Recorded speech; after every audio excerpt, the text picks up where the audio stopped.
Mesdames, Mesdemoiselles, Messieurs, bonjour, ravi de vous retrouver. Bienvenue dans cette nouvelle édition de votre journal de 15 heures, au sommaire de l'actualité. Le Premier ministre a reçu ce dimanche une délégation du Fonds saoudien de développement.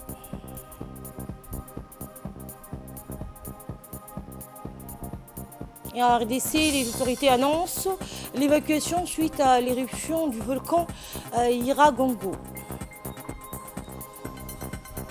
Et avant de développer ces nouvelles, nous entamons cette édition par ce message de félicitations du président de la République, Ismaïl Omar Guelleh, qui a adressé aujourd'hui un message de félicitations à son homologue yéménite, Mohamed Abdo Rabbo Mansour Hadi, à l'occasion de l'anniversaire de la fête nationale de ce pays. Dans son message, le président Guelleh a réitéré le soutien de la République de Djibouti aux autorités légalement constituées du Yémen et formé l'espoir d'un prompt retour de la paix et de la stabilité dans ce pays frère, ami et voisin. Il met ensuite à profit ce télégramme pour exhorter l'ensemble des forces vives de la nation sœur yéménite à privilégier à dépasser leurs différends et privilégier le retour de la concorde et de l'unité nationale. En ce qui nous concerne, nous n'aurons de cesse d'être solidaires du Yémen, un pays avec lequel nous avons en partage une communauté de culture, de langue et de population, a par ailleurs écrit le chef de l'État, qui a formé l'espoir d'un règlement définitif de la crise politico-militaire qui prévaut dans ce pays. Je vous le dis en titre, le Premier ministre Abdel Kamel Mohamed a reçu ce matin dans son bureau une forte délégation du Fonds saoudien pour le développement. La délégation saoudienne a été introduite auprès du Premier ministre par le conseiller du président Fahmi Ahmed El Hadj, et la délégation saoudienne a été forte de plusieurs membres, dont Abdallah Rami, conseiller au département des opérations, Ahmed Al-Maliki, directeur financier et monsieur Abdulrahman Al-Harbi, directeur financier, et 3 autres membres du Fonds saoudien pour le développement. Le Premier ministre a souhaité la bienvenue à la délégation saoudienne qui va séjourner à Djibouti jusqu'au 27 mai prochain pour rencontrer des autorités du pays. La délégation saoudienne séjourne à Djibouti pour une réunion de travail dont l'objectif principal est de faire le suivi, évaluation des projets financés par le Fonds saoudien pour le développement qui intervient dans de nombreux domaines à Djibouti. Le Fonds saoudien est engagé, on le rappelle, aux côtés du gouvernement djiboutien pour soutenir les projets de développement socio-économique, notamment dans les infrastructures. La délégation saoudienne a remercié le Premier ministre pour sa disponibilité et son soutien pour exécuter les missions du Fonds saoudien pour le développement.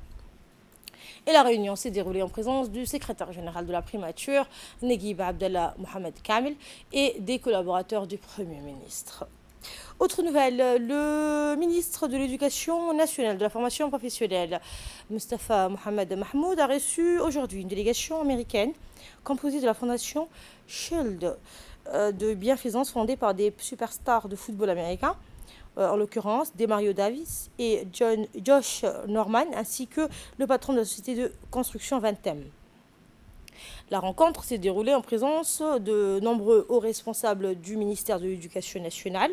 Après un mot de bienvenue, le ministre s'est dit très heureux de recevoir cette visite de 2 stars de football américain qui ont choisi de faire de la bienfaisance à travers leur fondation, l'occasion pour lui de faire un tour d'horizon des défis qui se posent à l'école djiboutienne en termes de construction d'infrastructures scolaires.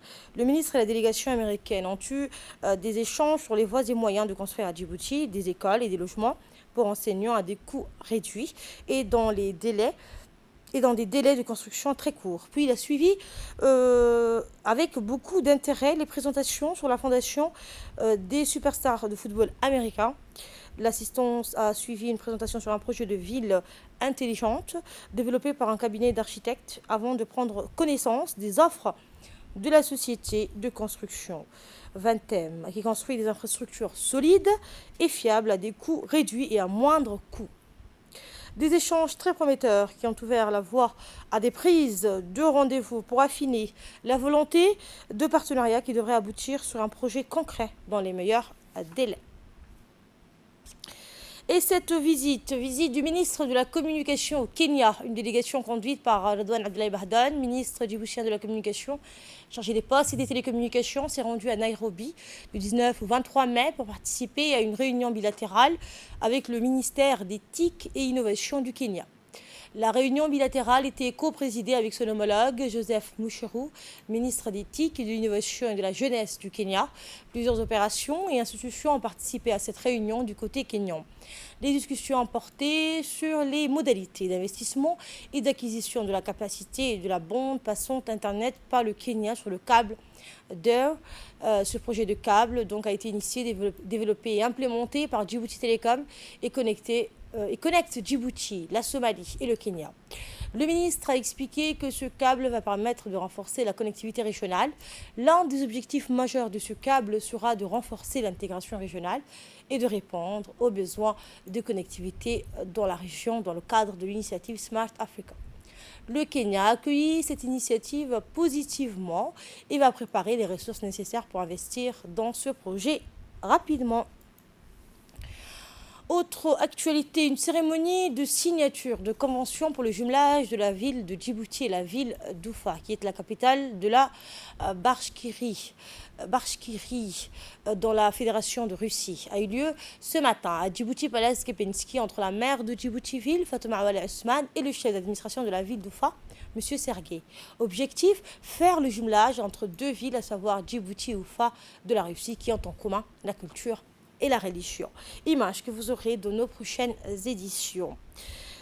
Je le disais en titre, les autorités annoncent en République démocratique du Congo l'évacuation suite à l'éruption du volcan Nyiragongo. Eh bien, les autorités de la République démocratique du Congo ont annoncé dans la nuit d'hier l'activation du plan d'évacuation des populations dans la ville de Goma, chef-lieu de la province du Nord Kivu, suite à l'éruption du volcan Nyiragongo. L'annonce a été faite en direct par le porte-parole du gouvernement à la télévision congolaise. Des milliers de personnes ont quitté précipitamment Goma dans la nuit d'hier pour se réfugier dans la ville voisine de Gisenyi au Rwanda. Et c'est ainsi que se referme cette édition. Merci à vous de l'avoir suivi. Très bonne suite de programmes sur Télé Djibouti.